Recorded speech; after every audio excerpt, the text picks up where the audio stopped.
네 개를 한 겁니다, 사실은. 중개하고, 중개업하고, 그 다음에 공인중개사하고, 그 다음에 개업 공인중개사. 이렇게 네 개를 한 거예요. 자, 이제 두 개가 남았는데요. 그게 뭐냐. 자, 그 보기 전에 일단 개업 공인중개사가 있습니다. 부동산 사장님이죠. 이렇게.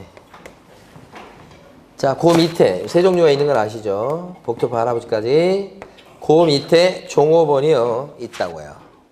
그 종업원, 요 사람을 우리 사회적으로 얘기할 때는 종업원 이렇게 얘기하지만 법에서 얘기할 때는 고용인 이렇게 얘기해요. 고용인 이렇게. 같은 말이에요. 그래서 시험에 나올 때는 고용인 이렇게 나올 거니까 고용인 나오면 밑에 있는 종업원이구나 이렇게. 자, 종류가 두 종류가 있어요. 종업원이. 한 사람은 증이 있는 사람이 있고요. 자격증이 없는 사람이 있어요. 이렇게. 자격증 갖고 있는 사람을 얘기할 때 소속 공인중개사다라고 한다고 그랬어요. 밑에 부동산 사장님 밑에 속해 있다 이런 뜻이에요. 자격증 없이 일하는 사람도 있죠. 이런 사람 부를 때 중개보조원이다 이렇게 부르고, 줄여서 부를 때는 요 위에 사람을 갖다가 소공이다 이렇게 한다고 그랬고요. 밑에 사람은 보조원이다 이렇게 한다고 그랬어요. 그럼 이제 부동산 사장님 밑에 일하는 사람 중에 보면 두 종류가 있는데 어떤 사람 숫자가 더 많을까요? 둘 중에. 그래도 아직까지 여기가 많습니다. 자격증 따려고 했는데 막 자격증 못 따서 막 이렇게 하고 이렇게. 그래서 이게 되지 못하고 이렇게. 이래 보면 중개보조원들도 나름대로 서름이 있습니다. 자격증 따는 사람이 많이 늘었기 때문에 증이 없다 이런 것이 핸디캡이잖아요. 그러니까 숨기고, 그죠? 일하기 어려워지고, 그죠? 그래서 내가 따야 되겠다 이렇게 하는데 일을 안 할 수가 없잖아 또. 그러니까 일하면서 공부하는 게 엄청 힘든 거예요. 자격증 따기가 쉽지 않죠. 그런데 사장님 입장에서 봤을 때는 소공이다 그러면 이 사람들은 자격증 갖고 있기 때문에요. 중개보조로 다른 게 뭐냐면 이분들은 언제든지 튀어나가서 오픈할 수 있죠. 오래 안 있어요. 그래서 부동산 상인들의 소망이 있다면 일단 취직을 하면 한 1년 채워주는 걸 얘기해요. 그러면 고맙다고 그래요. 근데 1년도 안 돼서 튀어나가죠? 왜요? 일하다 보니까 사장님 대신 일해주는데 뭐 그러니까 처음에는 좀 막 뭣도 모르고 그래가지고 뭐 배우고 막 그랬었는데 좀 해보니까 뭐예요? 6개월도 안 돼서 나도 하겠구만 이렇게 되는 거예요. 근데 내가 지금 사장님 돈을 벌어주고 있다 이렇게 되니까 어떻게? 내가 차려서 하면 내가 다 돈 버는데 그렇게 생각하잖아요. 그래서 오픈한다고요. 관둔다고요. 그래서 오픈하는데 튀어나갈 때 멀리 튀어나가면 그래도 얘기 안 해요. 근처로 가죠 또. 그래가지고 기존의 사장님하고 또 이렇게 경쟁 관계 있고 갈등 관계 있고 그런 경우 많잖아요. 그래서 올해 사무실에서 이렇게 취직해서 일하는 사람 못 봐요. 만약에 2년, 3년 했다 그러면 대단한 분이에요. 그분은 소공은. 물론 사장님도 대단하시지만. 그래서 이분들은 어때요? 근데 상대적으로 중개보조는 자기 스스로 오픈하기가 좀 어렵죠. 그러니까 좀 오래 있는 편이에요. 그래서 우리 사장님들 입장에서 봤을 때 직원을 뽑을 때 이런 사람 뽑는 것보다는 이 사람을 더 선호할 수도 있어요. 그죠? 오래 있으니까 그렇습니다. 예. 자, 근데 이 둘의 차이점이 있어요. 소속 공인중개사는 소공은 중개 업무를 봐줄 수 있는 양반이에요. 이렇게. 근데 여기는 중개 업무를 못 봐. 반면에 보조 활동이 있어요. 보조 업무. 보조 업무는 둘 다 할 수 있어요. 이렇게. 그러니까 이 보조 활동하는 거에서는 차이가 없어. 여기가 차이가 나지. 그죠? 그러면 중개 업무가 뭐고 보조 활동이 뭐다? 의미가 있죠. 왜냐면 중개 업무에 들어가면 소공을 할 수 있는데 반해서 보조는 못 하니까요. 그러니까 중개 업무가 뭘까요? 법에 얘기가 없어요. 판례도 없어요. 있는 것은 국토교통부에서 장관이 얘기한 것밖에 없어요. 거기에 따르면 세 가지 작업이 중개 업무에 들어간다고 봐요. 중요 업무라고 생각하셔도 돼요. 그 세 가지가 뭐냐면 중개 대상물에 대해서 확인 설명해 주는 것, 요것이 중개 업무에 들어간다고 봐요. 가장 대표적인 게 집을 소개시키면서 아파트나 빌라를 소개시키면서 대출이 얼마 껴있다라고 얘기하는 게 확인 설명이에요. 그걸 소공을 해줄 수 있다는 얘기죠. 등기부에 확인해가지고 대출이 얼마 있다 이렇게 하는 거예요. 보조원은요. 그런 얘기 하면 돼요, 안 돼요? 안 된다는 뜻입니다. 법적으로. 그렇지만 현장에 가면 막 얘기 다 해주죠. 법하고 현실이 좀 다른 것입니다. 법에 따르면 이런 확인 설명은 소공만 해줄 수 있는 반에서 보조는 못하는 것이거든요. 응? 그 다음에 확인 설명서를 작성해 주는 거예요. 아주 중요한 일이죠. 확인 설명서를 작성해 줄 것. 그렇게. 그 다음에 매매나 임대차 계약서 같은 거래 계약서를 작성하는 거 있죠? 매매 계약서 써주는 거. 이것도 어디에 들어가요? 중개 업무에 들어가요. 이것도. 그러니까 보조원은요. 계약서 써주면 돼야 안 돼요? 보조원은 확인 설명서 써주면 됩니까? 안 됩니까? 안 돼요. 이것은 현장에서도 좀 지켜지고 있는 상태예요. 증거로 남기 때문에. 근데 사실 이 세 가지가 중개 업무에 들어가는데 이 세 가지는 원래 개업 공인중개사인 부동산 사장님이 원래 자기가 할 일이에요. 원래는. 근데 법에 따르면 부동산 사장님이 직접 못할 때는 누구한테 시켜서라도 하게 할 수 있다? 소공한테. 근데 개업 공인중개사가 절대 이런 일을 중개 보조원한테 맡기면 안 된다 말이지. 그럼 이 세 가지를 뺀 나머지 업무는 전부 다 보조 업무예요. 나머지 것들은. 그 나머지에 들어가는 것 중에서 그죠? 가장 대표적으로 예를 들 수 있는 게 자, 키를 들고 가가지고 현장 가서 물건 보여주는 거예요. 현장 안내라고 하는 거죠. 그래서 어떤 사람이 어떤 물건을 찾으러 왔습니다. 원룸 보러 왔어요. 그러면요. 가서 보여주죠. 네, 그게 현장 안내죠. 그 다음에 어떤 사람이 물건 팔겠다고 부동산 사무실에 오시면 접수장을 적어가지고 어떤 물건이 나왔다 이렇게 매물장 같은 거 적어 놓잖아요. 이런 장부 정리하는 거. 이것도 나머지 업무에 들어갑니다. 그 다음에 아침 일찍 나와서 막 청소하는 거 있죠? 이것도 어디에 들어갑니까? 여기 들어갑니다. 손님 오시면요. 또 차 같은 거 대접해야 되죠? 커피 같은 거 대접해야 되죠? 그죠? 이런 것들도 전부 다 뭐예요? 요 나머지에 들어갑니다. 이런 보조 활동은 소공도 할 수 있고 보조원도 할 수 있다. 이건 차이가 없죠? 그래서 가만히 보면 소공과 중개 보조이라는 용어를 얘기할 적에 이 둘을 구별해야 되는데 가장 기본적인 차이점은 증이 있냐 없냐 이것 갖고 구별합니다. 두 명을 구별할 때 결정적으로 구별하는 것은 중개 업무를 봐줄 수 있냐 없냐 가지고 구별하시는 거예요. 이 둘을. 그래서 한번 들어보시고 밑줄을 긋겠습니다. 소속 공인중개사라 함은 개업 공인중개사에 소속된 공인중개사로서 자격증이 있다는 얘기를 꼭 얘기해줘야 됩니다. 중요한 부분입니다. 노란 게. 그 다음에 중개 업무를 수행하거나 중요한 부분입니다. 중개 업무 할 수 있죠. 그 다음에 자 개업 공인중개사의 중개 업무를 보조하는 자를 말한다. 보조 활동도 할 수 있죠. 자 설명 들으시고 이제 또 읽어볼 거예요. 자 그 다음에 중개 보조는 누구냐 그러면 이렇게 얘기한다고요. 중개 보조는 개업 공인중개사에 소속된 사람인 건 똑같죠. 근데 공인중개사이어요? 아니어요? 아니다. 공인중개사가 아닌 자로서 그 다음에 중개 업무를 못 보죠. 그래서 건너뛰어서 얘기합니다. 단순히 보조 활동만 하는 사람입니다. 이렇게 얘기하는 것이 뭐예요? 보조원. 그죠? 그래서 이 둘을 구별하는 기준이 뭐냐? 증이 있냐? 없냐? 중개 업무를 봐줄 수 있냐? 없냐? 이렇게. 그러면 이해를 하시는지 제가 질문 드려볼게요.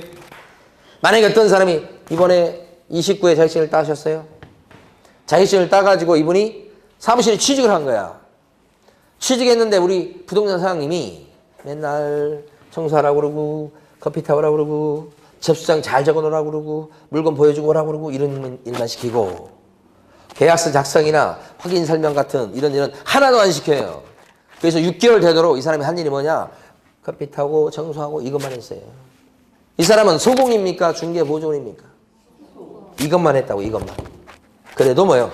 자격증을 갖고 했기 때문에 그런 사람은 뭐라고 불러요? 소공 이렇게 되는 거죠. 그래서 소공은 이것도 할 수 있고 이것도 할 수 있고 그래요. 가끔 자격증 따신 분들이 취직을 하시는데 사장님 입장에서 봤을 때 조금 며칠에 걸쳐서 일 가르쳐주고 한 달에 걸쳐서 가르쳐줬더니만 좀 이따 튀어나가죠. 그러니까 이제 가르쳐줄 힘도 없어. 그러니까 안 가르쳐줘. 어차피 나갈 거라고 생각하니까. 그러니까 뭐만 시켜? 이것만 해요. 이것만 해요. 여기 가서 보여주고 와요. 이런 심부름만 시킨다니까. 그리고 사무실에 취직했는데 배운 게 없다고 투덜투덜 하신 분도 계셔. 그래가지고 이제 관둬야 되겠다고 이렇게 하신 분 계신다고. 그러니까 부동산 사장님도 어차피 튀어나갈 거니까 잠깐 써먹으려고 생각하네요. 예. 그래도 증을 갖고 일하면 뭐라고 부른다고요? 소공이다. 이렇게. 자, 그러면 이제 이 용어에 대해서 우리 교재에서 밑줄을 그어보도록 하겠습니다. 여러분 가지신 교재에서는 24페이지입니다.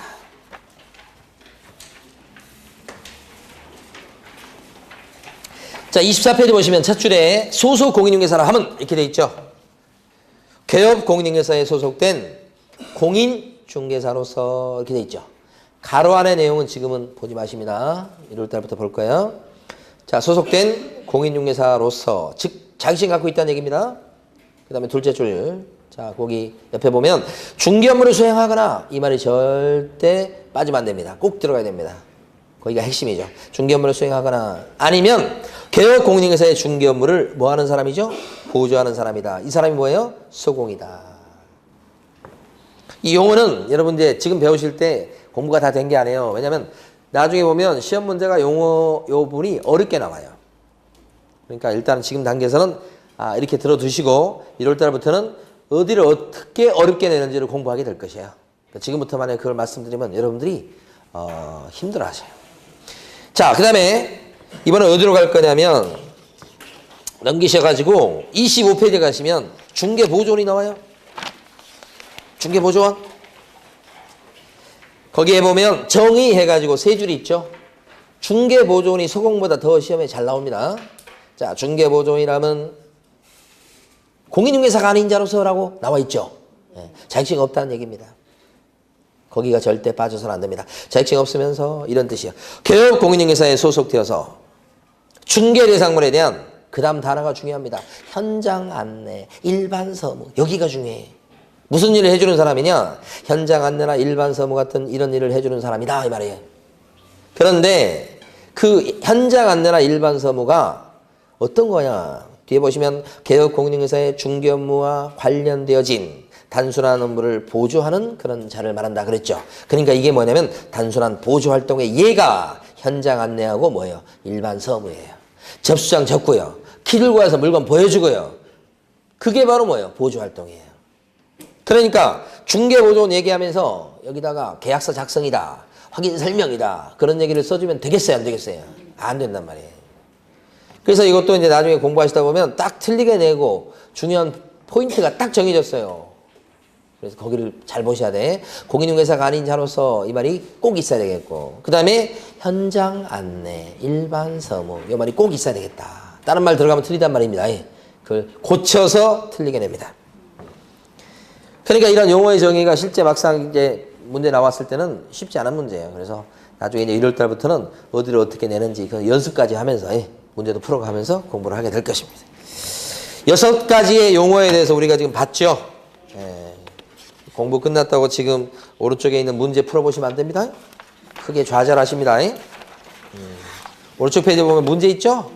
나중에 1월달부터 풀 거예요. 그러니까 과목 중에 보면 우리 작은 과목들 있지 않습니까? 세법이나 그 다음에 공시법령이나 그 다음에 우리 중개사법은 수업 시간에 모든 걸 다 해결하려고 하셔야 됩니다. 그리고 뭐 한 번 들으시고 그걸 가지고 시험장에 가신다 이렇게 생각하시면 안 되고 시험장 가실 때까지 한 6, 7번 들으실 거예요. 더 많게는 특강까지 시면 뭐 7, 8번 들어요. 그러면 여러분들 손만 갖고도 대부분 다 해결할 수가 있어요. 그러니까 그 시간 외에 막 또 뭐 공부해야지 그런 것은 3, 4월까지는 필요 없어요. 그래서 처음에는 열심히 수업 들으시고 수업 시간에 체크한 거 중요하다고 한 것 별표하시고 이렇게 쫓아오시면 나중에 이제 5월달 이후에는 공부하기가 훨씬 수월해져요. 이렇게 준비를 해놓으면. 자, 이번 시간에 이제 좀 해야 될 게 뭐냐면 중개대상물입니다. 아까 중개대상물 했죠? 자, 근데 중개대상물 그러면 여러분 상식적으로 어떤 게 있을까요, 여러분? 중개대상 물건 그러면 생각나는 대로 한번 여러분 얘기해 보세요. 토지라고 하는 것보다 더 아주 와닿는 말이 있는데, 그렇죠? 땅. 그렇죠? 외곽에 가면 사무실 그런 데 보면 토지라고 써놓기도 하지만 크게 말 땅 이렇게 많이 써놓죠. 땅. 또요. 어떤 거 중개하고 싶으세요? 건물. 건물 중개. 건물 그러면 건물이 많잖아. 상가. 또요. 아파트 이런 것도 있고. 또요. 빌라 드디어 나오네. 빌라 이런 것도 있죠. 또요. 오, 아파트형 공장, 그죠? 의외인데요. 아파트형 공장도 하시고 아파트형 공장 이렇게 연기 안 나옵니다 이거. 요게 지금 용어가 바뀌었어요 사실은. 그죠? 지식산업센터 이렇게 얘기하는데 줄여서 지산이라고 많이 얘기하죠. 또요. 최근에 요게 좀 인기가 있었어요. 또요. 뭐 빌딩 같은 거, 그죠? 어떤 그 메리츠 종금 어떤 상무 되시는 분은 아까 제가 잠깐 말씀드렸던 그 800억짜리 그거 뭐 이렇게 팔아보려고 하더라고. 근데 그 살만한 사람이 그렇게 많습니까? 귀하겠죠. 빌딩도 들어갑니다. 또 뭐 나오는 거 없습니까 또? 단독주택도 있을 거 아니에요. 왜 그 단독주택 없나요? 또요. 다가구도 있을 거 아니야. 원룸 전세 넣는 것도 있을 거 아니야. 또요. 오피스텔은 또 어디 갔어요 또? 오피스텔도 있잖아요. 여러분이 취급할 물건 자체는 굉장히 많습니다. 그죠? 오피스텔도 보면 이런 주거용 오피스텔도 있지만 업무용도 있잖아요 또. 엄청 많습니다. 이게 다 중개사물이에요. 그러면 이 중개사물은 가만히 보면 여러분들이 이제 자격증 따서 일할 물건들인데 이게 다 똑같지가 않단 말이에요. 요즘에 가장 편하고 사고도 안 나고 그 다음에 맨날 똑같아가지고 어렵지도 않은 게 뭘까요? 아파트보다 더 쉬운 거. 거리도 훨씬 많고. 오피스텔이죠. 오피스텔하고 아파트가 대표적이죠.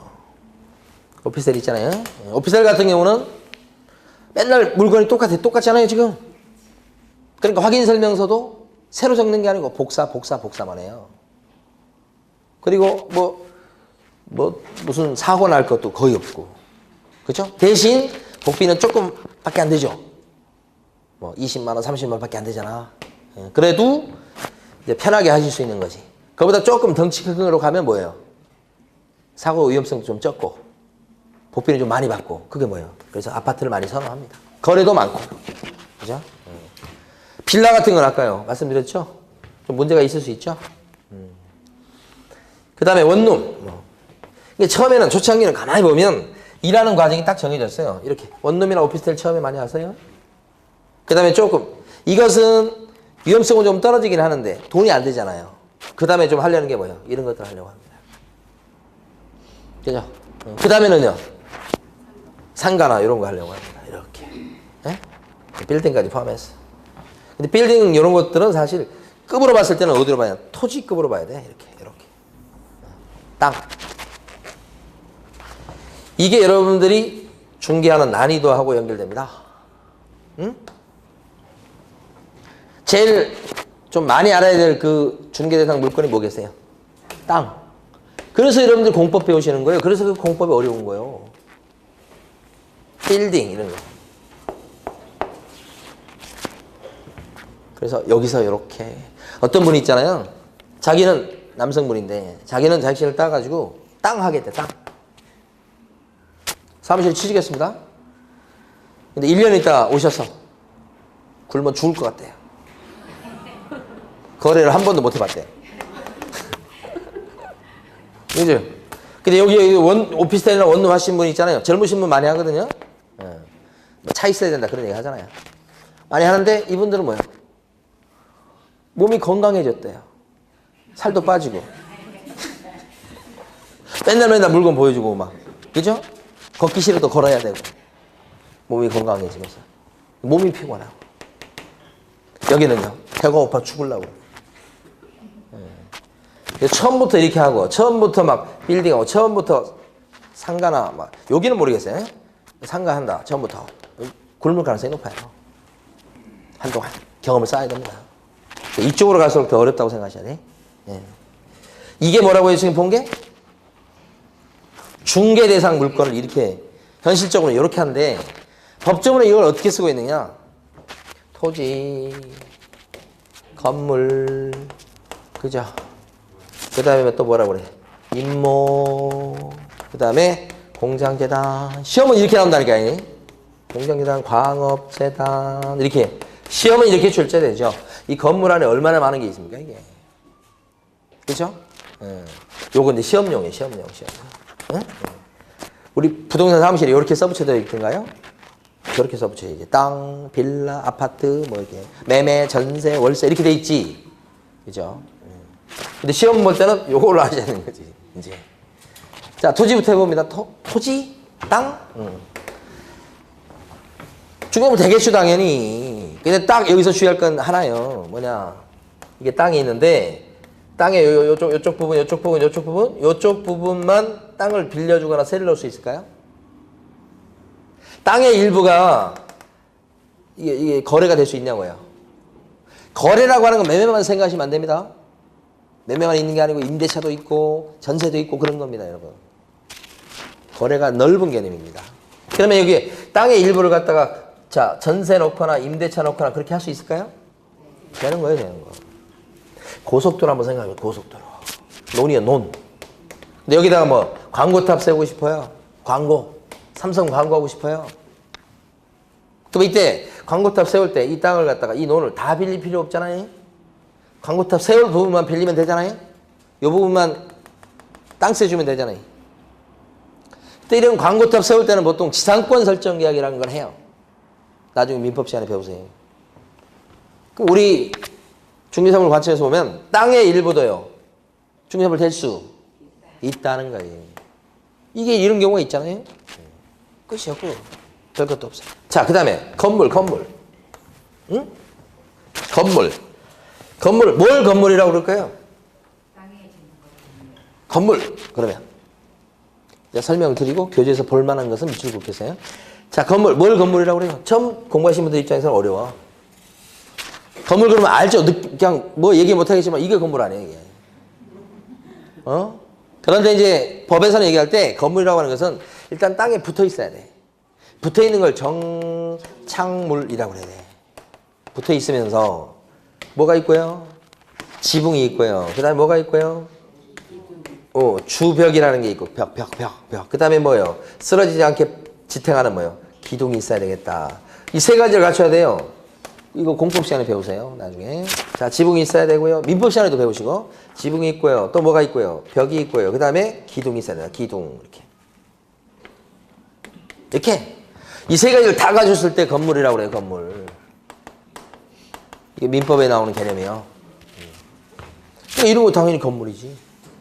그쵸? 이 세 가지만 갖추면 되는 거예요. 자, 그런데 건물이 이런데, 만약에 이건 건물일까요? 10층짜리 건물을 짓습니다. 그죠? 그런데, 자, 땅을 파가지고 한 지하 2층까지 이렇게 팠어요. 이거 다 이제 슬라브 치고 올라갔어요.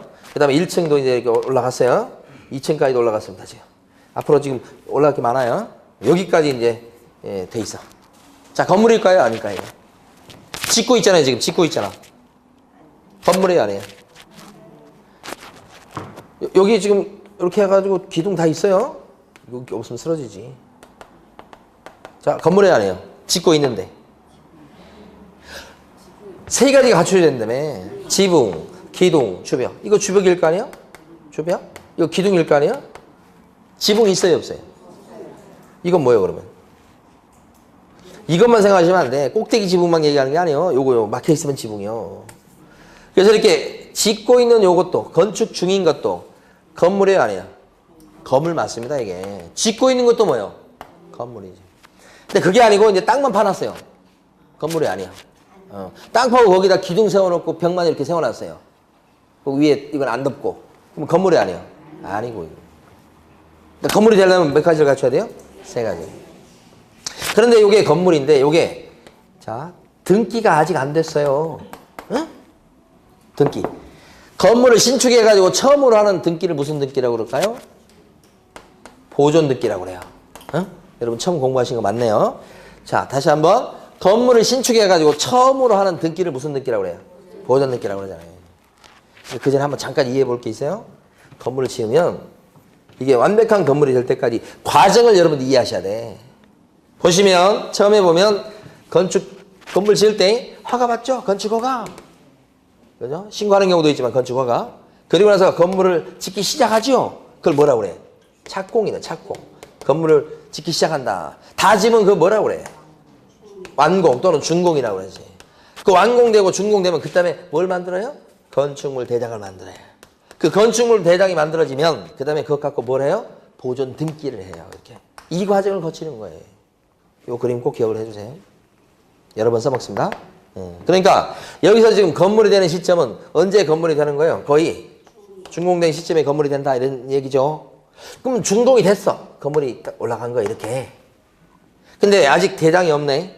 그래도 건물입니까? 아직 등기가 안 돼 있네. 그걸 미등기라고 그러죠. 그래도 이거 건물입니까? 아, 그죠. 만약에 건물 건물 다 지었어요. 근데 허가도 안 받고 불법적으로 그냥 건물 지어버린 거야. 남의 땅에다. 그럼 이거 건물입니까? 허가 없이 지었는데? 허가 없이 지었다고 해도 뭐예요? 지붕, 주벽, 기둥 갖추고 있으면 무허가로 지었다고 해도 그건 뭐예요? 건물 맞죠? 그러니까 건물의 요건만 갖추고 있다면 혹시 무허가로 지었을 때도 건물. 건물의 요건만 갖추고 있다면 혹시 보존 등기가 안 돼 있어도 건물. 되죠? 건물.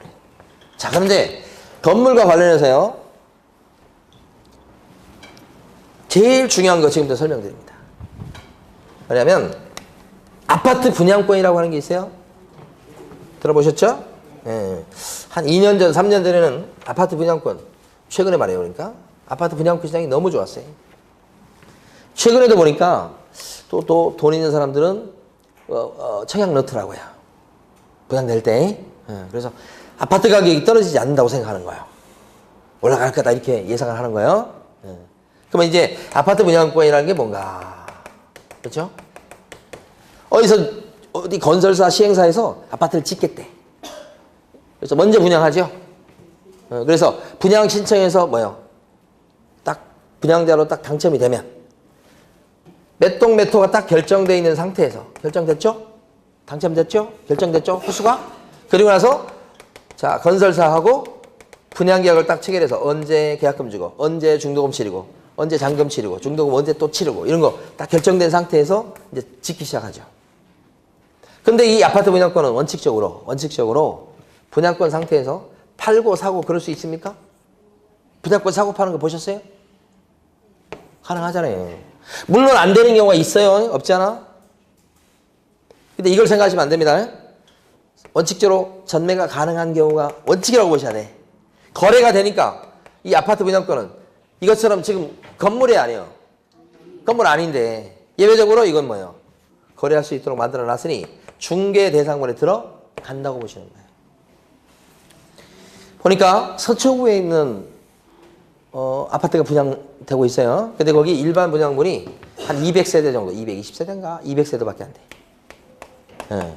그 일반 분양분인데 이거 경쟁률이 40대1인가 이렇대. 근데 지금은요. 대출이 잘 안 나오죠. 대출 규제를 해가지고. 그러니까 중도금 대출이 안 나오는 거예요, 이게. 이 분양받는 사람하고. 그럼 중도금 대출이 안 나오니까 그게 지금 평당 4,500 정도의 분양이 돼요. 그래서 32평 아파트가 16억에서 17억 가요, 분양가가. 싸요, 비싸요? 그 지역에서는 싼 거예요, 그게. 32평 아파트가 16억, 17억이니, 그죠? 그 이상 갈 건데, 거의 20억 가까이 갈 건데. 그러니까 이거 분양받는 사람은요, 당첨이 되면 돈 버는 거죠? 이게 거의 로또 당첨되는 그런 효과가 생긴다고, 이게. 근데 그렇게 되려면 뭐요? 자기 돈이 중도금 대출 안 나오니까 10억 정도는 있어야 된다. 근데 여기 몰린 사람이 10,000명이 몰렸대요. 10,000명. 당장 10억 돈을 내놓을 수 있는 사람이 10,000명이 몰렸다는 거예요. 그럼 여기 몰린 돈을 총 합계가 얼마 정도 되겠어? 10억을 준비해야 되는데 10억 있다는 건데 그 사람이 10,000명이 몰렸다는 거니까 10억 곱하기 10,000 하시는 거예요. 돈 얼마 돼요? 10조예요, 10조. 그 몰린 돈이 10조라고요. 근데 이런 사람만 있을까요? 또 다른 사람, 돈 있는 사람 또 맞겠지? 이거 뉴스에 나왔었잖아요, 최근에. 그래서 이런 현금 많이 갖고 있는 사람들이 좋은 시절을 만난 거예요, 또. 대출 규제를 하니까. 이 사람이 이거 당첨되면요. 당첨만 된다면 20억 가까이 갈까요, 그냥. 그리고 입주할 때쯤 되면 20억 넘어갈 거라. 그러니까 이런 사람들이 돈을 버는 거예요.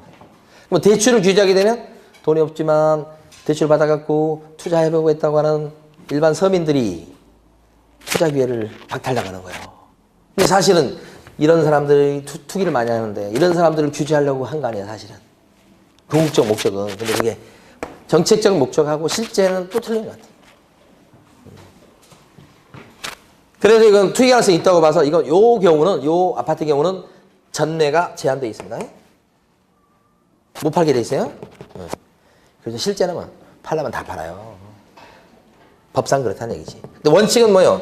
거래 가능합니다. 여러분 시험과 관련해서는 자 아파트 분양권은요. 지금 현실적으로 요게 눈앞에 보이는 건 아니지만 지으려고 막 하지만 또는 짓고 있지만 호수가 정해져 있고 정식으로 분양계획이 체결돼서 그죠? 입주 날짜가 나와 있으니 거래를 인정하는 겁니다. 따라서 중요함을 댈 수가 있죠. 반면에 철거민 입주권이라고 하는 게 있어요. 이걸 다른 말로 딱지라고 하는 거예요. 딱지. 들어보셨나 몰라. 딱지. 자, 이 땅이 있어요. 상암동에 있는 땅입니다. 시유지예요. 시유지. 서울시 땅에. 그런데 거기 지금 땅이 이렇게 비어 있으니까 시골에서 A라는 사람이 올라옵니다. 시골에서. 올라올 때 돈 가지고 올라온 게 아니고 몸만. 그죠? 자기 그냥 올라온 거예요. 그래서 직장을 얻었어요. 잠잘 데가 필요하잖아. 근데 보니까 여기 땅이 비었어. 그러니까 그냥 좀 허름하지만 자기가 건물 지어서 여기서 출퇴근해. A가. 근데 같은 고향에 또 B가 또 올라오잖아요. 방문했을 거 아니에요. 여기도 이제 뭐예요. 직장 다니고 그런다니까 나도 좀 직장 다니고 싶어 해서 올라왔을 거 아니에요. 왔는데 보니까 여기서 자고 그래. 그러니까 B도 어떻게 해? 취직을 하면서 어디 취직하든 취직하면서 건물을 또 여기다 지어서 살고 있죠. B도. 이렇게. 그러니까 또 시골에서 또 올라온 사람이 땅이 놀고 있으니까 또 이 사람들 얘기 들어보니까 또 지어서 살아.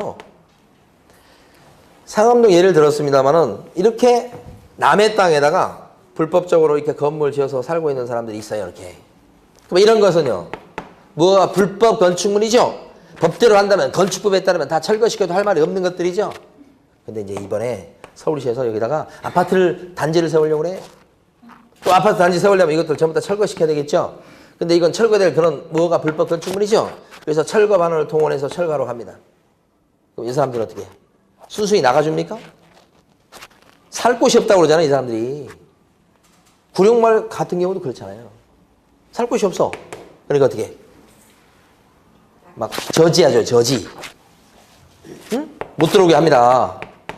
그 과정에서 막 불상사가 생기기도 하지요. 그런 일이 많아지니까 이제 서울시나 이런 데서 보면 뭐예요? 조례를 만들어요. 만들어가지고 이런 사람들한테 살 곳이 없다고 하니 이런 사람들 딱지를 하나씩 줘요. 입주권. 그럼 이게 뭐예요? 다른 지역에 아파트가 공급될 적에 분양 신청을 하기만 하면 1순위로 분양받을 수 있게끔 일단 특혜를 주는 거예요. 공짜로 아파트 한 채를 주는 건 아니고 분양 신청하게 되면 1순위로 분양받을 수 있게끔 특혜를 주는 게 이 딱지요. 옛날 요때 한참 막 뜨고 그랬을 때는 분양 신청했을 때 당첨되냐 안 되냐가 굉장히 중요한 거예요. 그렇죠? 막 분양 많이 넣었어요. 근데 이 사람들한테 특혜를 주면 굉장히 유리하죠. 거의 당첨이 됐으니까. 그렇게 특혜를 준 거라. 그러면 이 사람 딱지 받으면 어떻게 해요? 여기 철거시키는 데 대해서 동의해주고 나가주죠? 이런 거지. 그런데 문제는 이 사람들이요. 딱지 받은 사람이 돈이 있을까 없을까? 공짜가 아니잖아요, 이게. 분양 신청해서 여기 입주할 때쯤 되면 돈을 많이 집어넣어야 되는데 돈이 있어요, 없어요? 없지. 어떻게 해요, 그래서 자연스러운, 이게 세상이 움직이는 건 자연스러운 그런 원리에서 움직이는 거예요. 이 사람은 돈이 없어. 그러니까 뭐, 돈 있는 사람한테 이걸 갖다 웃돈 붙여서 팔아먹죠? 갑한테. 그럼 갑이 어떻게 해요? 분양 신청을 넣어서 갑이 분양받아서 나중에 돈 내고 입주해서 그때 더 올라버려요. 이 사람은 조금 먹고 팔고. 그렇죠? 웃돈 붙여서. 여기는 뭐예요? 더 오르려고. 그래서 이 딱지는 거래를 못하게 법으로 막아놓은 거예요. 거래가 불법이에요. 그렇지만 못합니까 진짜? 다 옛날 딱지 거래 했었어. 그래서 대신 분양받아가지고 돈 많이 벌었던 거예요. 이게 입주권 딱지요, 이게. 그럼 입주권 딱지는 지금 딱지인 상태에서 몇 동 몇 호가 정해졌나? 안 적어져 있잖아 지금. 분양 신청할 자격만 준 거지 우선적으로. 분양받을 수 있게끔.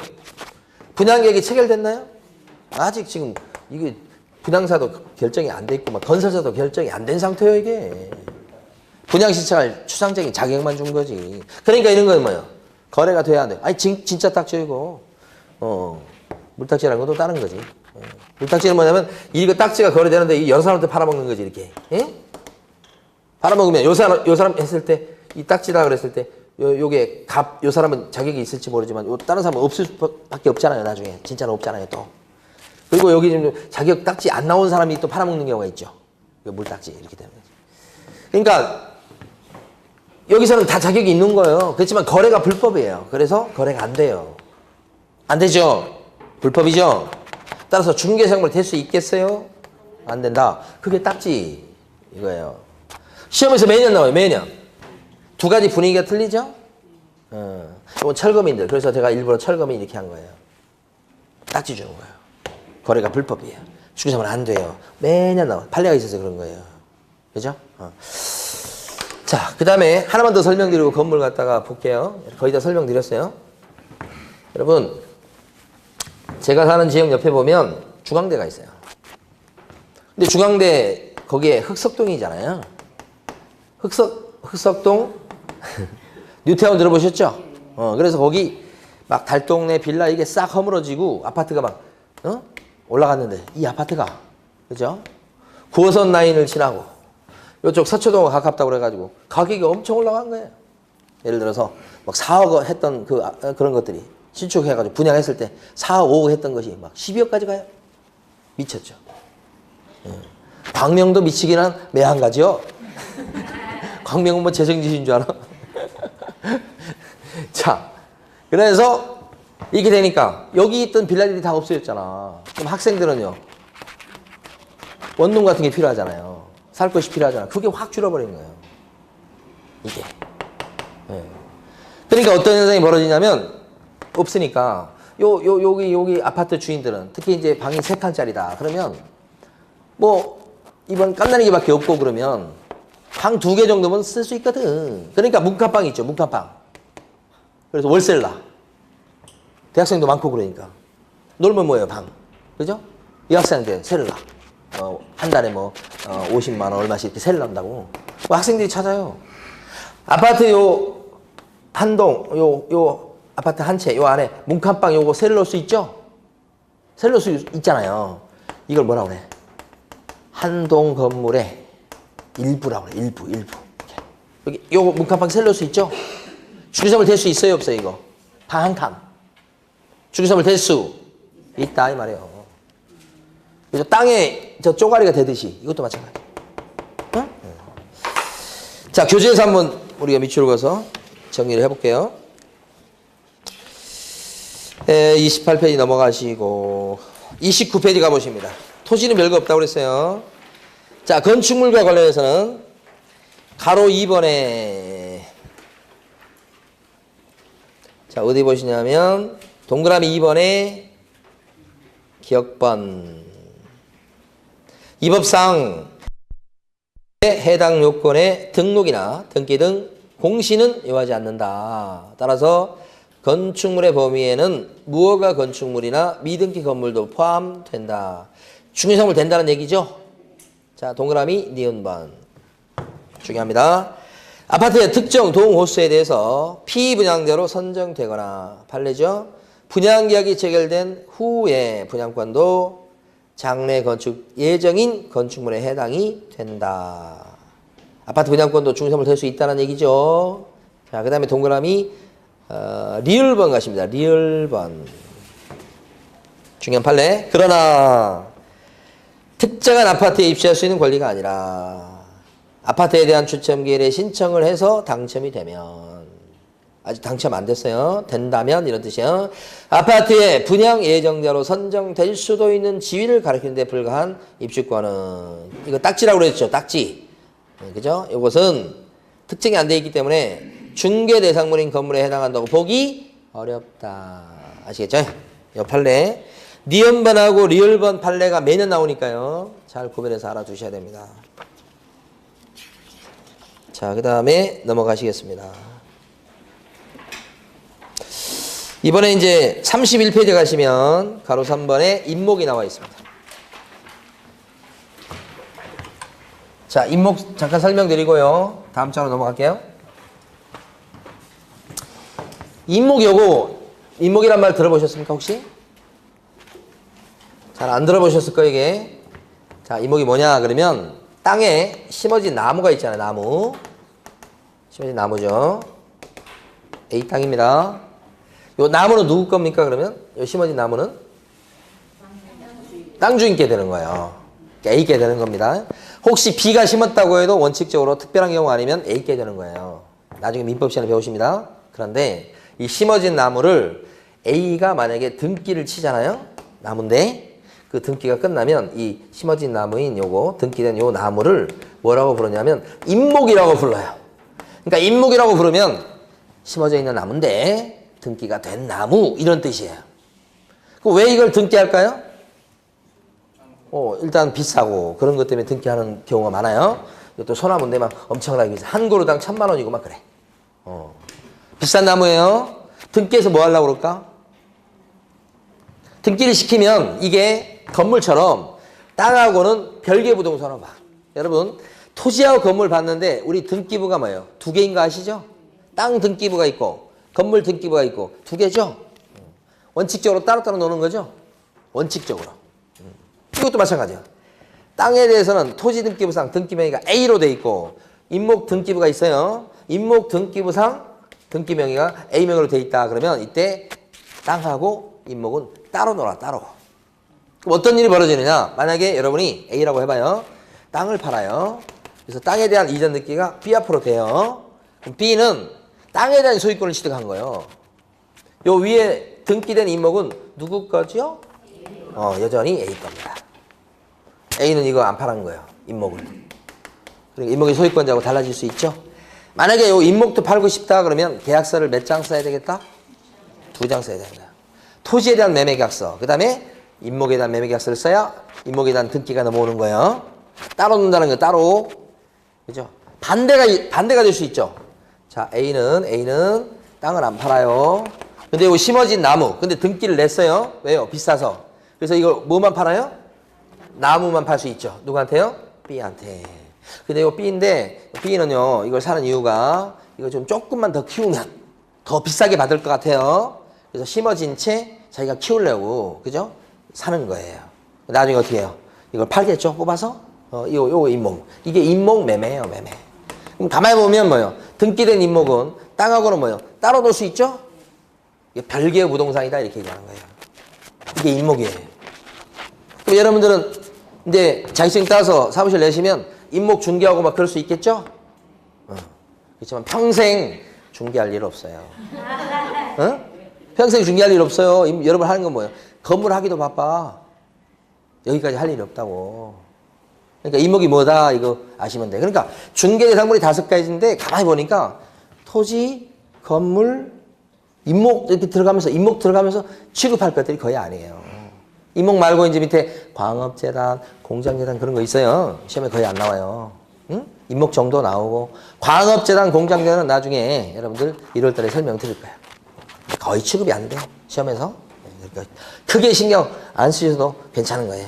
그래서 중개대상물 그러면 여러분들은 몇 가지로 아셔야 돼? 일단 5가지. 5가지가 뭐라고요? 다시 한번 보고 넘어갈게요.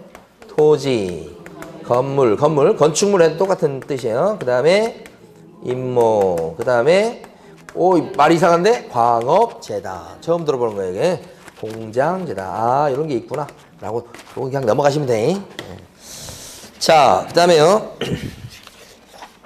우리 교재 어디 보시냐면 쭉쭉쭉 넘어가셔서 사실은 중개사물에 한 문제 나와요. 근데 수험생분들이 나중에 보시면 아십니다만 거의 다 맞추셔요. 어렵지 않는 부분이고. 자, 이제 어디 보시냐면 교재 37페이지 보세요. 공인중개사 정책심의위원회 이렇게 돼 있죠. 좀 의미가 있습니다. 공인중개사 정책심의위원회라고 나와 있는 부분이 최근에 법에 들어왔어요. 그래서 최근 시험에 계속 나오고 있어요. 정책심의위원회는 좀 보셔야 돼, 잘. 그런데 밑에 보시면 네모 1번에 가로 1번 두 줄 한번 읽어볼게요. 읽어보십니다. 자, 공인중개사의 업무에 관한 다음 각 호의 사항을 심의하기 위해서 국토교통부에다가 공인중개사 정책심의위원회를 갖다가 뭐요? 둘 수 있다. 어디에 둘 수 있다고요? 국토교통부요. 이렇게 돼 있죠. 근데 중요한 것은 밑에 있는 박스요. 이게 중요합니다. 그 박스에 보면 1번에 보면 공인중개사 시험 등 공인중개사 자격 취득에 관한 사항이다. 이렇게 돼 있죠. 시험에 동그라미 치시고요. 자, 발표가 아마 오늘 며칠이죠? 다음 주 무슨 요일이더라? 다음 주 수요일인가? 발표될 겁니다. 그러니까 발표가 얼마 안 남았습니다. 그러면 지금 시험 보신 분들은 채점은 끝났을까요? 채점. 채점은요, 이 컴퓨터로 하기 때문에 하루 좀 길어야 이틀. 하루에 끝나요, 그냥. 그러니까 컴퓨터 채점하니까 채점, 이번에 뭐 저 수능도 봅니다만 채점 금방 끝나요. 금방 끝나는데 뭐가 있느냐? 제가 얘기를 들어보니까 이 컴퓨터에서 인식을 해서 채점을 하면 금방 다 끝나는데 거기서 인식을 못해서 튕겨져 나오는 것이 있대요. 거기에 뭐 에러가 생겨갖고 그걸 어떻게 해야 돼요? 이건 수작업으로 해야 된대요. 이 채점 시간이 걸리는 거예요. 수작업으로. 컴퓨터로 채점 못하니까. 뭐 수작업으로 했다 그러면 그거 채점하는데 시간이 좀 걸리는 거예요. 그러니까 채점하는데 그렇게 오래 걸리지 않아요. 근데 이제 뭐가 문제냐? 여기서 채점 끝나고 나서 통계를 내요. 그리고 합격자를 결정해야 되는데 합격자를 결정할 때 이번 시험이 좀 어려웠잖아요. 그럼 자, 이제 합격생이 뭐요? 채점을 해보니까 정답 발표된 대로 채점을 해보니까 합격생이 5천 명밖에 없어요. 예를 들어서. 그러면 지금 2만 명 가까이 합격하다 5천 명밖에 합격 안 하면 좀 문제일 거 아니에요. 왜 이렇게 합격생이 적냐 그럴 거 아니에요. 그럼 어떻게 하느냐면 통계해가지고 채점해보니까 이것밖에 안 되면 이신청 들어온 문제가 있죠. 문제 오류가 있다 해서 이신청된 문제가 있어요. 몇 문제. 그 중에서 이제 시뮬레이션을 해봐.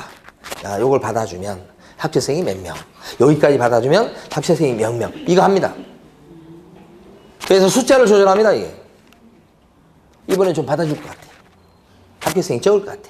이거보다는 많겠지만은, 10,000명, 안 되거나 10,000명 선이에요. 작년보다 한 절반 정도에. 그럼 이 신청을 좀 많이 받아주죠. 만약에 이거 채점에서 통계를 내봤더니 2만 명이 합격해서. 그러면 이때는 어떻게 해요? 충분히 합격했죠? 그럼 이 신청요. 하나도 안 받아줍니다. 분명히 오류가 있는데도 안 받아줍니다. 무조건 안 받아줍니다. 이런 사람들은 이제 재판하셔야 돼. 재판하면 한 1년 있다 또 2년 있다가 합격생으로 바뀌어요. 근데 바뀌더라도 여기서는 관계없어. 이제 여기서는 통계가 2만 명으로 나온 거예요. 여기가 중요하지 1년, 2년 뒤가 중요하진 않아요. 그렇게 해요. 그거 아니라고 여러분 한 달 가까이 보내는 거예요. 이 사람들이. 다음 주 정도면 이제 합격자 발표 나고 몇 명 합격했다 막 나오겠죠. 제가 수업할 때쯤 되면 그거 나오겠네. 근데 거기 이제 1번에 보면 공인중개사 시험 등 자격 취득에 관한 사항을 심의한다고 돼 있어. 여기 심의하는 것 중에 있잖아요. 이 신청 들어왔을 때 그걸 정답으로 받아줄지 말지 여기서 심의해요. 그리고 올해 초에 지금 원래 뭐 어떻게 보면 공표가 안 될 문건인데 지금 공표돼가지고 좀 논란이 되는데 올해 1월 달에 말이에요. 협회라든지 협회 사람들이 많이 들어갑니다. 여기요. 정책심의위원회 교수들이요. 협회 관련된 사람들이 많아요.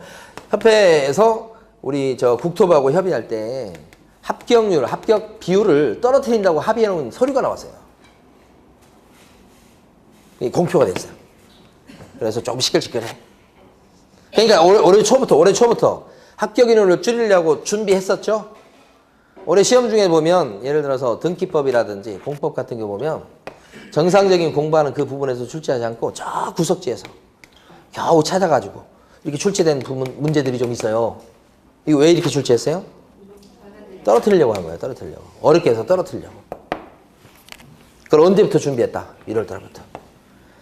그런 문건도 그 회의하는 것도 다 여기서 하는 거예요. 여기서.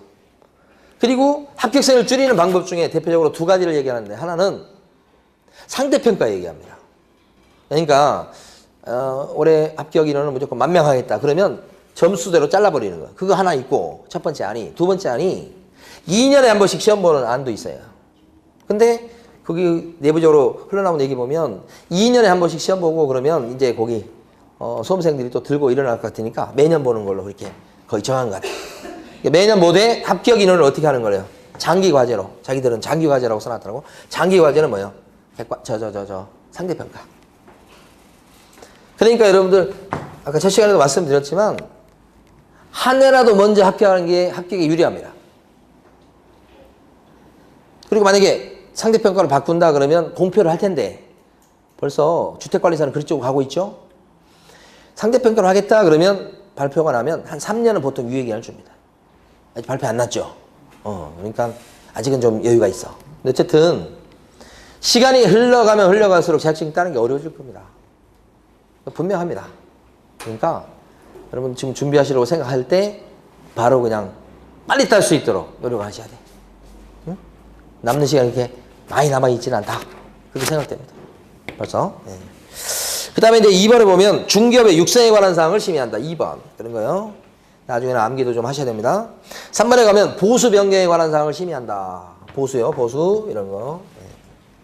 그 다음에 4번에 보면 손해배상 책임 보장에 관한 사항을 심의합니다. 이런 게 있어요. 공부할 때마다 요건 나중에 중요하게 다룰 겁니다. 요 박스에 있는 내용은. 자, 그리고 이제 구성 같은 것은 지금 단계에서는 뭐 그렇게 막 중요한 내용들은 아닙니다. 나중에 가면 이거 또 공부합니다. 아, 정책심의위원회가 있구나. 거기서 주로 시험에 대해서 이러고 저러고 많이 결정을 하는구나. 이렇게 여러분들은 인식하시면 되고요. 자, 그 다음에 41페이지 가보십니다. 마지막으로 조금만 더 하고 오늘 수업을 마치겠습니다. 공인중개사 제도라고 되어 있습니다. 그죠? 그때 41페이지 제일 밑으로 가시면 시험의 시행기관이 어디라고 나옵니까? 지금 보니까 시도지사 이렇게 나오죠. 여러분 자격증 따잖아요. 합격하잖아요. 그러면 여러분들이 경기도지사에서 시험 봤다고 한다면 경기도지사 이름으로 증이 나와요. 저는 서울에서 시험 봤기 때문에 서울특별시장 이렇게 나와. 증 자체가 그렇게 돼 있어요. 그러니까 그게 원칙적으로 누구라고 나와요? 시도지사. 그 밑에 두 줄 중요합니다. 읽어볼게요. 공인중개사가 되려는 자는 특별시장, 광역시장, 도지사, 특별자치도지사가 시행하는 공인중개사 자격시험에 붙어야 한다. 이렇게. 그래서 시도지사가 시행기관이에요. 자, 그런데 42페이지 가시면 예외적으로요. 누가 나오냐면 국장이 나옵니다. 자, 국토교통부 장관은 공인중개사 자격시험 수준의 균형 유지 등을 위해서 필요하다고 인정한 때는 대통령령이 정하는 바에 따라 직접 시험 문제를 출제하거나 시험을 시행할 수도 있다라고 법에 나와 있어요. 그러니까 국장이 직접 문제를 출제하거나 시행할 수 있다라고 법에는 돼 있어요. 그런데 현실은 여기 예외대로 움직이지 않습니다. 원칙대로 움직인다고 생각하셔야 됩니다. 여러분들 입장에서는 국토교통부가 주무부서기 때문에 거기서 시험에 대해서 이러고 저러고 결정한다라고 생각하죠. 그건 뭐 때문에 그런 거냐면 아까 심의위원회 때문에 그렇습니다. 정책심의위원회 때문에 그렇고 막상 이제 뭐예요? 증을 주는 데는 어디라고요? 진짜로 시도지사가 증을 주는 거예요. 근데 아까 그 정책심의위원회 거기서 의사결정을 많이 하기 때문에 국토부에서 이러고 저러고 하는 걸로 생각합니다. 국토부에서 그렇게 하는 게 아니고요. 정책심의위원회에서 하는 거다. 물론 국토부에 있는 기관이지만 어쨌든. 그 다음에 반가로 3번에 보면 시험의 위탁 실시라고 되어 있죠. 그래서 보니까 산업인력공단이라고 들어보셨죠? 나중에 여러분들이 시험 응시원서를 넣을 때도 산업인력공단에서 응시원서 접수받고요. 산업인력공단에서 그 응시원서 거기 접수받은 거에 따라서 학교 요것도 다 섭외해두고요. 교실도 감독관도요. 거기서 인건비 다 주고요. 그래서 산업인력공단에서 대부분 주관합니다. 실제는 또 그 채점이나 이런 것도 산업인력공단에서 다 알아서 하는 거고요. 통계 내는 것도 산업인력공단. 그래서 대부분의 일은 뭐예요? 산업인력공단에서 합니다. 출제자를 갖다 섭외하는 것도 산업인력공단. 검수자를 갖다가 섭외하는 것도 산업인력공단. 그죠? 다 산업인력공단에서. 합격자 발표도 산업인력공단. 그러니까 증만 누가 줘요? 시도지사. 이렇게. 그 다음에 이제 가로 2번을 보면 응시자 나와 있습니다. 응시자. 원칙적으로요. 응시 자격에는 제한이 없다. 이렇게 돼 있죠. 제한이 없으니까요. 자, 미성년자 같은 경우 시험 볼 수 있을까요? 네. 시험 볼 수가 있어요. 미성년자 시험 볼 수가 있습니다. 제가 어떤 학원에 제가 그 학원에 중개사 강의는 안 나가는데 경매 강의를 하러 갔어요. 그랬는데 어떤 친구가 남자친구가 있는데 경매 수업을 듣더라고. 그러니까 그 친구가 이제 중개사 공부를 했대요. 그 얘기를 들어보니까 이 남자친구가 고3이에요. 고3. 그러니까 이번에 사실 수능 봐야 되는 학생 같더라고. 근데 대학은 포기했어요. 그래서 중개사 공부를 고3 때 했대요. 떨어졌어. 합격한 게 아니고. 올해 재수해 이제. 그래서 중개사 재수하겠대. 근데 자기는 이 부동산 쪽으로 너무 관심이 많아갖고 경매 수업을 듣는 거예요. 자기 시험도 안 땄는데도. 근데 이제 이렇게 생각하는 이유가 아버님이 그렇게 권유한대요. 아버님이 영업 식당 하시고 뭐 그런데요. 그런데 아버님이 부동산 공부해라. 그죠? 그래서 아버님도 투자에 관심이 많으시고. 그러다 보니까 이 친구가 아주 부동산에 대해서 열심히 해요. 아무 관련도 없지만 그냥 사무실 찾아가가지고 가격도 물어보고 사장님하고 얘기도 하고 막 그럴 정도예요. 그리고 제가 이제 수업을 한 2번밖에 안 했지만 이 친구가 가만히 보니까 굉장히 적극적이면서 솔선수범이더라고. 친절해, 다른 사람한테. 고3밖에 안 됐는데. 그래서 저는 생각할 때 이 친구 성공 가능성이 굉장히 높다고 판단해요. 뭐 대학교는 안 갔지만 대학교 나중에 가면 돼요. 나중에. 그러니까 자기가 취미가 없으니까. 근데 하다 보면 이제 대학을 가서 부동산학도 좀 전공을 하고 그럴 필요성을 느끼면 또 공부하겠지. 근데 그게 될지 안 될지 모르지만 일단 열심히 한다는 게 뭐예요? 미성년자에 시험 볼 수 있어요, 없어요? 있다는 거. 외국 사람 시험 볼 수 있을까요? 외국 사람. 요 시험 보는 외국 사람 저도 만나봤어요. 합격하셨는지는 모르겠어. 동영상으로 하셨는데. 이제 이분은 어떻게 해서 만났냐면 제가 노량진에서 길거리 가는데 갑자기 우리하고 똑같이 생긴 남자분이에요. 저한테 오셔가지고 갑자기 막 밝은 얼굴을 아는 체 하는 거예요. 처음 뵙는 분인데 예를 들어보니까 캐나다 동포시더라고. 캐나다. 그래서 제가 뭐 얘기도 안 했는데 외국인 등록증을 막 꺼내가지고 보여주는 거예요. 자기가 캐나다 사람이다. 국적은 캐나다. 생기기는 한국 사람이에요. 동영상으로 공부하고 있대요. 그러니까 그분은 저를 보자마자 반가웠겠죠. 저는 모르는데. 저는 이런 분 한 몇 분 봤어요. 그러니까 외국 사람도 시험 볼 수 있다는 거지. 이게 동영상만 가지고 공부하는 건 쉬운 일이 아니에요, 여러분.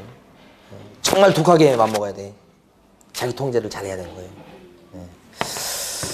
자, 그 다음에 이제 밑에 보시면 반가로 2번에 응시 제한이 있음 이렇게 돼 있죠. 그러니까 뭐냐면 이게 시험을 갖다가 좀 응시하는 걸 제한받는 사람이 있어요. 두 사람인데 동그라미 1번에 기억번에 둘째 줄 보시면 시험에서 부정행위를 한 응시자 이렇게 돼 있죠. 자, 부정행위자는 뭐예요? 못 보죠. 5년 동안 못 봅니다. 밑에 보시면 부정행위자는 몇 년 동안 시험 못 본다고요? 5년. 부정행위가 뭔지는 아시죠? 해보셔서 아실 거예요. 저는 해봤는데 나중에 구체적인 사례는 말씀드리고. 자, 그 다음에 동그라미 2번에 보면 자격 취소를 받은 자 이렇게 돼 있죠. 이 사람은 몇 년 동안 시험 못 본대요? 몇 년요? 3년이네요. 3년이 경과되지 아니한 자는 공인중개사가 될 수 없다라고 돼 있죠. 이 두 사람 빼고는 다 볼 수 있다고 보시면 돼. 부정행위 저지른 사람은 5년 동안 못 보고 자격이 잘려버린 사람은 3년 동안 못 봅니다. 이 두 사람 빼고는 다 볼 수 있다. 이렇게. 아시겠죠? 자, 그 다음에 다음 페이지 가시면 가로 1번의 첫 줄. 시험은 매년 1회 시행한답니까? 1회 이상 시행한답니까? 이상이란 말이 있어요. 이상. 그죠? 그러니까 1년에 2번 볼 수도 있다는 거예요. 법적으로는. 그런데 2번을 현실적으로 못 봅니다. 왜요? 준비할 게 너무 많아서. 그러니까 산업인력공단 그 관계자 얘기를 들어보면 한 번 시험 보는 거 준비하는 것도 1년 꼬박 걸린대요. 거기서 주관하는 시험이 많잖아요. 그래서 실질적으로 안 되지만 법상은 가능하다. 그러면 시험을 안 볼 수도 있나요? 경연자로 볼 수도 있나요? 있어요. 자, 그 뒤에 보세요. 다만 첫 줄의 뒷부분 다만 시험 시행기관의 장은 시험을 시행하기 어려운 부득이한 사정이 있을 때는 심의위원회 의결을 거쳐서 당해 연도의 시험을 시행하지 아니할 수도 있다. 법적으로는 시험을 2번 볼 수도 있고 아직 아예 안 봐버릴 수도 있고 한 번 볼 수도 있다 이 말이야. 법적으로 그렇다는 얘기입니다. 현실은 매년 1년에 한 번씩 보긴 보죠. 자, 그 다음에요. 가로 4번의 첫 줄 보십니다. 시험은 1차 시험 및 2차 시험으로 구분하여 시행한다. 돼 있죠? 자, 보세요. 조금만 더 설명드릴게요. 1차 과목이요. 민법하고 학개론이죠, 개론. 이렇게. 근데 1차와 2차를 구분한다는 것은 평균을 따로 낸다는 겁니다. 그래서 2차 과목에 보면 2차 과목을 2번에 나눠서 보죠. 다 이유가 있습니다. 이것도 중개사법하고 그 다음에 공법을 같이 보죠. 그 다음에 여기는 뭐예요? 공시법령하고 뭘 같이 봅니까? 세법을 같이 보죠. 이렇게 보면. 그죠? 여기서 가만히 보면요. 있잖아요. 민법 이번에 좀 어렵게 나왔죠? 개론 좀 쉽게 나왔어요. 야, 궁합이 맞는 겁니다. 민법도 어렵게 나오고 개론도 어렵게 나오고 합격하지 말라는 얘기입니다. 여기도 보면요. 중개사법 쉽게 나왔죠? 공법 어렵게 나왔어요. 자, 여기 공시법령 좀 어렵게 나왔습니다. 근데 지적법이나 세법은 상대적으로 좀 쉽게 나온 거예요. 궁합이 그래서 이렇게 일부러 짜놓은 거예요. 자, 그러면 여러분들 여기 보면 점수를 한번 봐요. 점수를 물론 잘 맞으면 좋겠지만 점수를 예를 들어서 자, 민법 50점 받았습니다. 그 다음에 학개론 잘해가지고 70점 받았어요. 그쵸? 근데 중개사법 예를 들어서 70점 받고 공법 요거 50점 받고 두 개는 합쳐서 40문제죠? 그래서 요거 몇 점 받았나? 60점 받았다. 이 사람 합격입니까? 불합격입니까? 합격이에요, 합격. 그죠? 1차 평균 따로 내고 2차 평균 따로 내잖아요. 1차 평균 60이 됐죠? 딱 60이잖아요. 2차 평균은 딱 60이 됐죠? 그죠? 이 합격이라고요. 그러니까 평균은 1차와 2차를 따로 낸다. 그죠? 근데 만약에 1차에서 여기가 예를 들어서 50이고 여기가 60이다. 근데 중개사법 100점 끝내주죠? 공법 이 어려운 과목을 100점을 받았어요. 공시법령 세법 100점이에요. 이러면 어떻게 해요? 불합격입니다. 아무리 점수를 많이 따도 2차에서 1차 과목에 보태줄 수가 없어요. 1차 불합격 60이 안 되니 2차는요 채점도 안 합니다. 점수를 가르쳐줘요. 무효입니다. 시험 자체가. 그죠? 근데 반대로 만약에 1차 여기서 70 여기서 50 그죠? 2차는 별로 준비하고 그냥 듣기만 해서 그랬더니 40점 50점 60점 나왔네. 그러면요 2차는 떨어지겠지만 1차가 붙은 거죠? 그래서 다음에 2차만 보면 된다 이렇게 되는 거죠. 그러니까 어쨌든 전체로 봤을 때 1차가 먼저 되고 나서 2차가 되는 게 필요한 거예요. 1차가 그래도 중요한 겁니다. 상대로 좀 쉽다고 해도 쉽지도 않아요. 양이 많아서. 근데 이제 합격하신 분 보면 한두 개 차로 합격 불합격 이게 갈라지는 경우가 엄청 많아요. 없을 것 같죠? 많습니다. 거기 다 몰려 있습니다. 이게. 한두 개 많거나 한두 개 적거나. 그래서 어떤 사람 제가 기가 막힌 사람은 한 개 차로 떨어졌어. 떨어졌는데 복수 정답이 하나 인정됐어. 그래서 어떻게 해요? 2차까지 합격이 된 거예요. 그래서 딱 뭐예요? 전체 평균이 몇 점이야? 전체 평균. 진짜 60점. 진짜 60점. 이분이 그야말로 최고의 존엄으로서 수석입니다. 수석. 힘듭니다. 이건 정말 나오기 힘든 점수입니다. 1차, 2차 통틀어서 딱 60점이에요. 최고 수석이 최고 수석. 그렇게 받으세요. 그렇게 받으면 대신 시험 보고 나서 발표 날 때까지 잠을 못 이룰 거예요. 아마 좀 늙을 거예요. 근데 하여간 어쨌든 근데 사실은 막 점수 고득점으로 꼭 반드시 합격할 필요가 없어요. 거기에 그렇게까지는 필요 없고 그죠? 60점 넘겨서 70점 안 되고 그 사이에서 그냥 합격하시면 돼요. 충분히 합격할 수 있어요. 그것도 1년이 가능할 수 있어요. 그게. 네? 자, 우리 첫 시간인데 2장까지 지금 본 겁니다. 시험 제도까지 봤고요. 예, 다음 주에는 이제 등록을 해서 개업 공인중개사 되는 과정 거기서부터 공부를 하도록 할 것입니다. 자, 오늘 여기까지 합니다. 수고 많으셨습니다. 네.